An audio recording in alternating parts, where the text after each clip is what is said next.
Hello students, welcome to all of you on my YouTube channel Physics with AK Sharma, and today we will discuss about a circuit containing inductor only।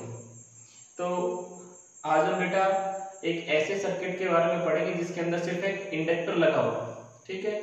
तो जब किसी AC source के across एक inductor लगाते हैं तो उस case में फेज करंट और वोल्टेज के बीच में क्या फेज रिलेशनशिप होता है उसके बारे में आज हम स्टडी करेंगे।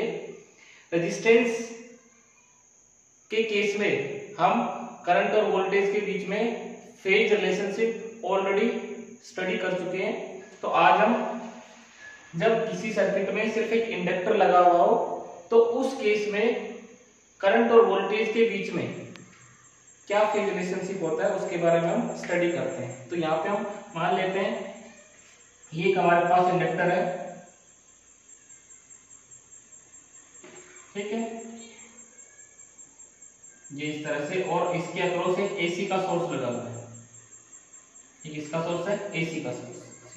इसकी इंडक्टेंस कितनी है? L, ठीक है। यहाँ पर हम लिख देते हैं let us consider a inductor of inductance L connected across a source of AC, ठीक है। सो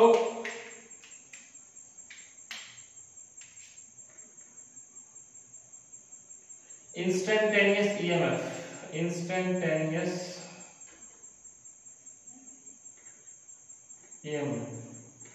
given by, क्या फॉर्मूला होता है बेटा? Instantaneous EMF is equal to E naught sine omega T.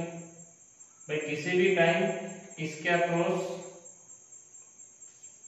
कितनी EMF E is equal to E naught sine omega t. E naught क्या है? पीक वैल्यू, और ओमेगा टी क्या है? दिस इज फेज, और E क्या? Instantaneous value. तो यहाँ पे देखो, जब इस सर्किट में इस तरह से एक करंट फ्लो करेगा इस वोल्टेज के अप्लाई करने से, तो उस करंट और वोल्टेज के बीच में क्या फेज रिलेशनशिप होगा वो हम स्टडी करेंगे, ठीक है। तो यहाँ पे देखो बेटा, अब जब हमने एसी का सोर्स लगाया तो इसके अक्रॉस कुछ पोटेंशियल ड्रॉप होगा।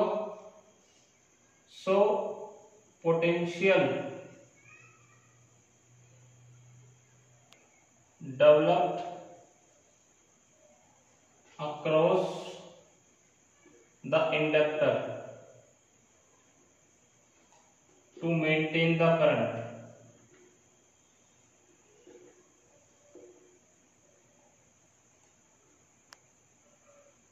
E is equal to minus L di by dt, और नेगेटिव साइन क्योंकि कितनी EMF इसके अंदर इंड्यूस्ड होगी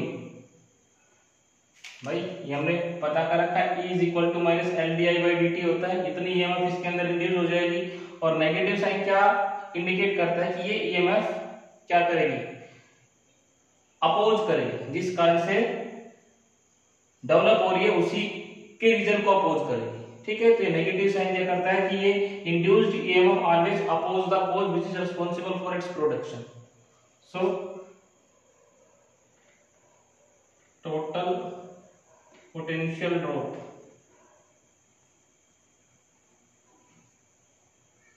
across the inductor E is equal to, भैया ये हमने E लगाया और यहां से टोटल पोटेंशियल ड्रॉप कितना होगा? Minus L D i by d T, ठीक है। अपोजिट डायरेक्शन में होता है तो उसके लिए माइनस लगाया है, और पहले इसके साथ अपोजिट नेगेटिव साइन पहले आता है। तो E कितना हो गया? E इज इक्वल टू, ये हमारे पास आ गया,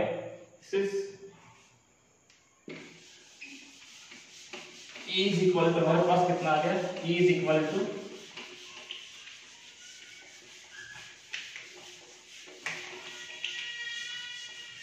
ये तो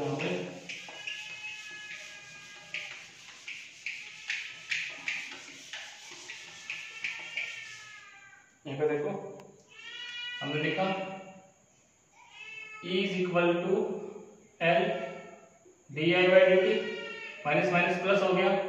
अब यहां से देखो E किसके बराबर होता है, यूज इक्वेशन फर्स्ट, ए नोट साइन ओमेगा टी, ई की जगह L di/dt, हमें आई चाहिए तो सभी को इधर ले आओ। di is equal to E naught by L sine omega T into D t, इसको इधर ले आए, इसको नीचे ले आए, इंटीग्रेशन कर दो आई निकालने के लिए, डी आई से आई निकालना तो इंटीग्रेशन कर दो, इंटीग्रेटिंग अबाउट इक्वेशन, यहाँ पे आई आ जाएगा, आई आ जाएगा, इसका इंटीग्रेशन कर दिया हमने, E naught by L omega T into D T, ठीक है। तो इंटीग्रेशन करेंगे तो कितना आएगा, इसका इंटीग्रेशन करेंगे तो ये हमारे पास आ जाएगा बेटा I is equal to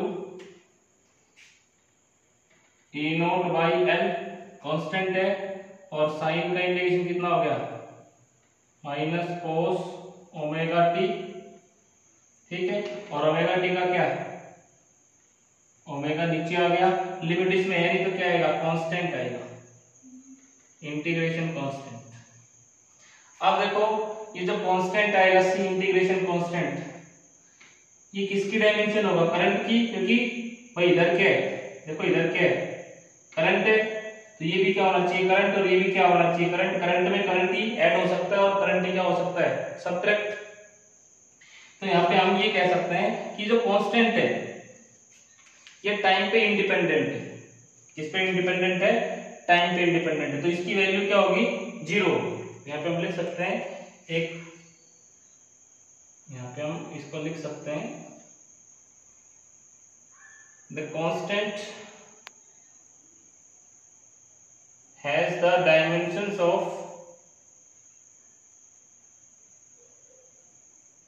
current and independent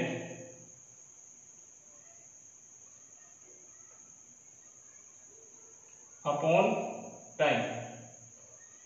So the value of constant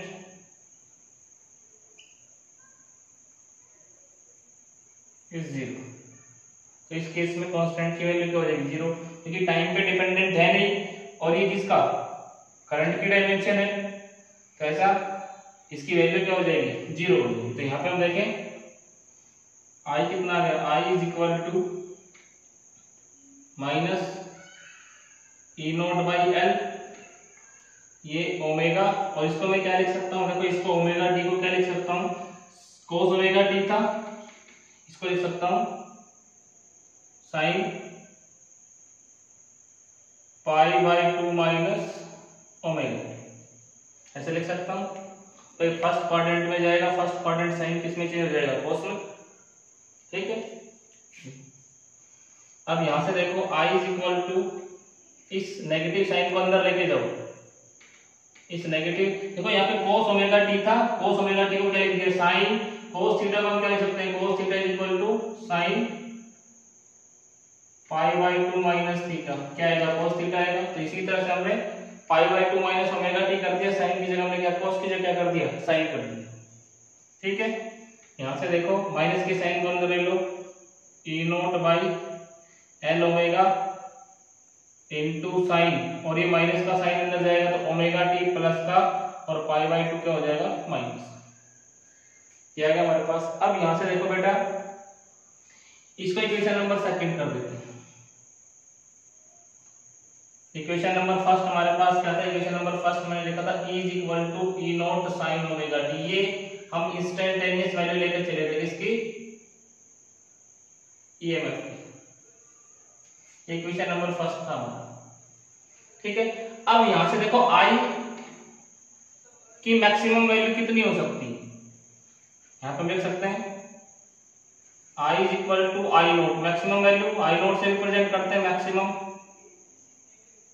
when ये sine omega t minus pi by 2, इसकी वैल्यू कितनी हो, 1, क्योंकि इसकी मैक्सिमम वैल्यू कितनी हो सकती है, 1, भाई साइन थीटा की मैक्सिमम वैल्यू कितनी हो सकती है 1, तो जब इसकी मैक्सिमम वैल्यू होगी तो इसकी मैक्सिमम वैल्यू हो जाएगी आई की, तो आई कितना हो जाएगा, आई नॉट जब कितना हो जाएगा 1। यहाँ पे यूज कर सकते हैं, यूज सेकंड में यूज करें तो देखो क्या आ जाएगा हमारे पास, सेकंड में यूज करें तो सेकंड में यूज करने पे हमारे पास जो आएगा वो देखो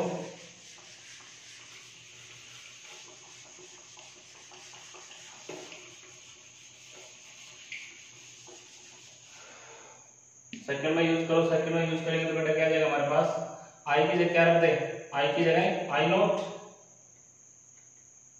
ई नॉट बाई एल ओमेगा, ठीक है, और इसकी जगह 1, तो आई नॉट कितना आ गया, आई और naught is equal to E naught by L omega, this is equation number 3, ठीक है। तो थर्ड को सेकंड में यूज करो, use equation third in second, तो सेकंड क्या थी हमारे पास, ये थी I E naught by L omega, E naught by L omega की हम क्या रख सकते हैं आई नॉट, और यहाँ पे sign omega t minus pi, this is equation number 4। अब देखो स्टार्टिंग में करंट कितना, सॉरी वोल्टेज कितना लगाया था हमने, E is equal to E naught sine omega t, ये लगाया था, तो यहाँ फेज कितना था ओमेगा टी, उस टाइम हमें करंट कितना मिला, I is equal to I naught sine omega t minus pi by, इसका मतलब वोल्टेज कितने फेज में ओमेगा टी में, ईएमएफ कितने फेज पे ओमेगा टी पे, और उस टाइम करंट कितने फेज पे omega t minus pi by 2, मतलब पाई बाई 2 का मतलब होता है 90 degree,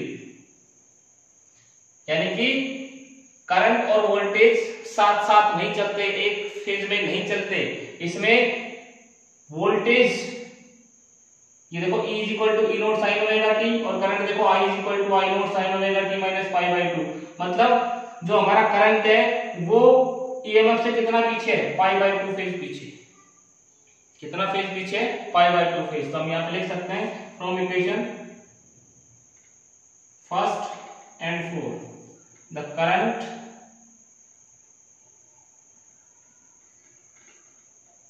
is lags behind the voltage, lags behind the voltage by a phase pi by 2 in inductor, ऐसा सर्किट जिसमें इंडक्टर लगा हुआ हो उसमें करंट पीछे रह जाता है वोल्टेज से कितना फेज, पाई बाई 2 फेज। अब पाई बाई 2 फेज कैसे पीछे रह जाएगा, इसको हम फेजर डायग्राम से रिप्रेजेंट करते हैं, तो फेजर बनाते हैं इसका, फेजर डायग्राम देखो बेटा इसका,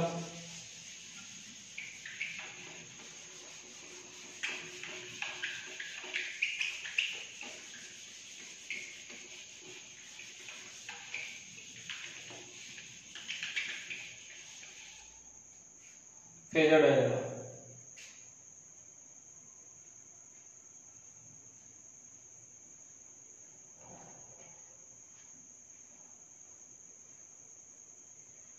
ठीक है।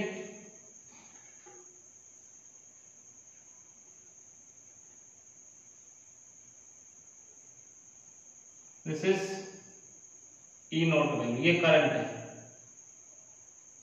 ओमेगा टी सॉरी वोल्टेज है, वोल्टेज ओमेगा टी आ गई, और यहां पे ये current, this is I not, कितना पीछे, दिस इज पाई बाई 2, कितना पीछे, इस वोल्टेज से ये करंट देखो कितना पीछे, नीचे कितना पीछे, पाई बाई 2, और वोल्टेज आगे कितना ओमेगा, पाई बाई 2 फेज इसको लीड कर रही है वोल्टेज, ठीक है।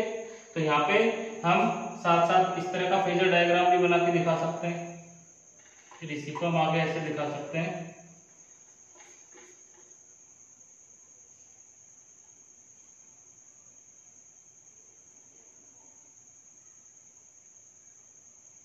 ये हमने वोल्टेज लिया, दिस इज ई नॉट, अब ये यहाँ पे 0 है, ठीक है, तो यहां से ये करंट इससे कितना पीछे, π/2 पीछे। जब ये मैक्सिमम होगा तो ये कितना हो जाएगा, ये यहाँ पे 0, ये यहाँ पे पहुंच के 0 हो गया। ये π/2 पीछे था, इससे जब ये देखो ये 0 था, ये π/2, ये मैक्सिमम हुआ, ये 0 हो गया। और अब ये देखो ये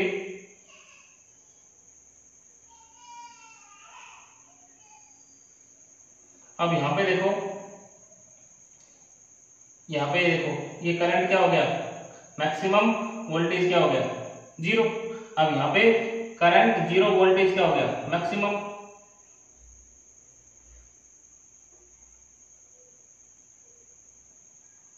अब यहाँ पे देखो वोल्टेज भी 0, करंट 0, वोल्टेज क्या हो गया, मैक्सिमम।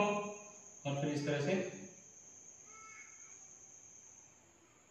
ये इस तरह से, ये किसके लिए, this is for I0 and this is for E0। ये डॉटेड वाला किसके लिए, करंट के लिए, ये करंट के लिए, करंट, और ये क्या है, वोल्टेज। या EMF लिख सकते हो इसको, EMF लिया है तो ठीक है।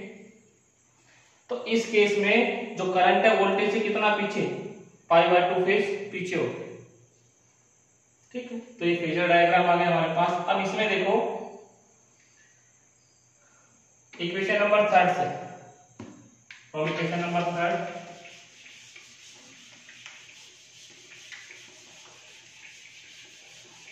सबसे इंपॉर्टेंट चीज इसमें ये है कि करंट जो होता है वो EMF या वोल्टेज से कितना पीछे होता है, कितना फेज पीछे होता है, π/2 फेज पीछे, ठीक है। अब यहां से देखो फ्रॉम इक्वेशन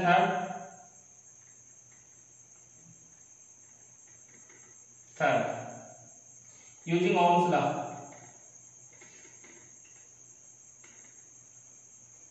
ओम्स लॉ क्या होती है, current is equal to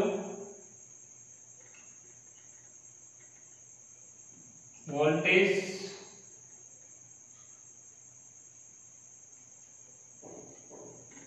V is equal to IR, और यहाँ पे रेजिस्टेंस। तो यहाँ पे देखो करंट की जगह करंट है, वोल्टेज की जगह वोल्टेज है, EMF वोल्टेज, और ये क्या होगा, रेजिस्टेंस होगा। So XL is equal to L omega. This is known as, where XL is known as inductive reactance, ठीक है। इसको बोलते हैं इंडक्टिव रिएक्टेंस, और इट हैज द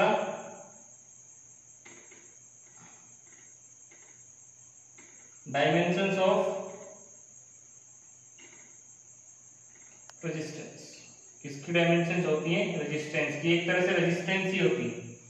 कौन सी रेजिस्टेंस, जो इंडक्टर ऑफर करता है उसको इंडक्टिव रिएक्टेंस बोलते हैं। तो यहाँ पे हम लिख सकते हैं resistance offer bye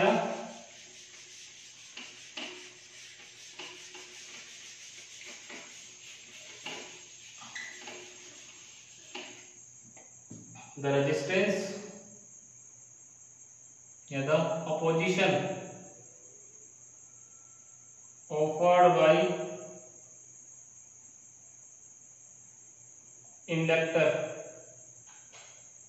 in path of current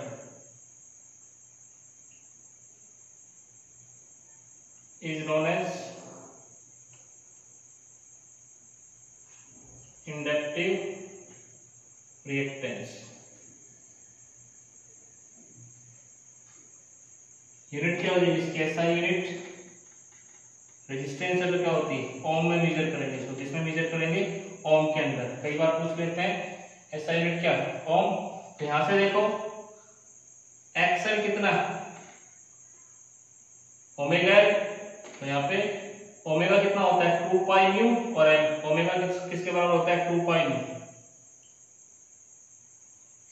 ठीक है। यानी कि एक्सएल डायरेक्टली प्रोपोर्शनल किसके होता है, यहाँ पे हम ग्राफ बना सकते हैं किस तरह का, ठीक है। ये म्यू, दिस इज एक्सएल, इस तरह का ग्राफ है। क्योंकि दोनों क्या है, डायरेक्टली प्रोपोर्शनल है, दोनों क्या एक दूसरे के डायरेक्टली प्रोपोर्शनल। इस तरह का ग्राफ आएगा और ये इंपॉर्टेंट ग्राफ है, कई बार पूछा जाता है। ठीक है, अब यहां से देखो, इन case of DC,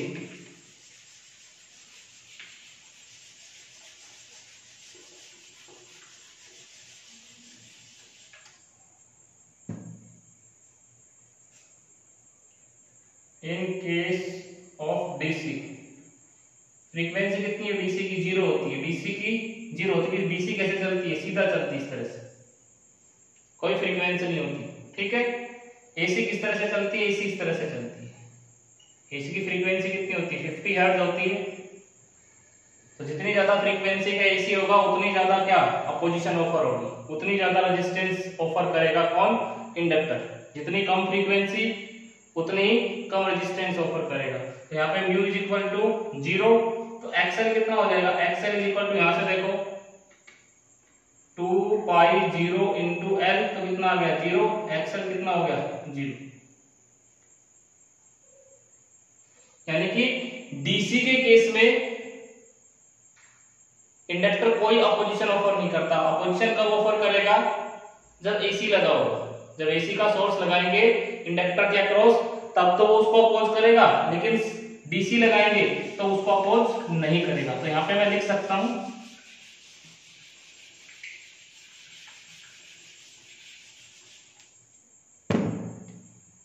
in case of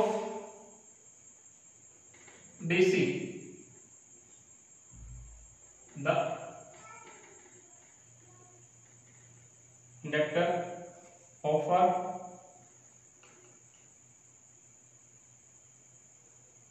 no inductive reactance, कोई इंडक्टिव रिएक्टेंस ऑफर नहीं करेगा, नो अपोजिशन ऑफर।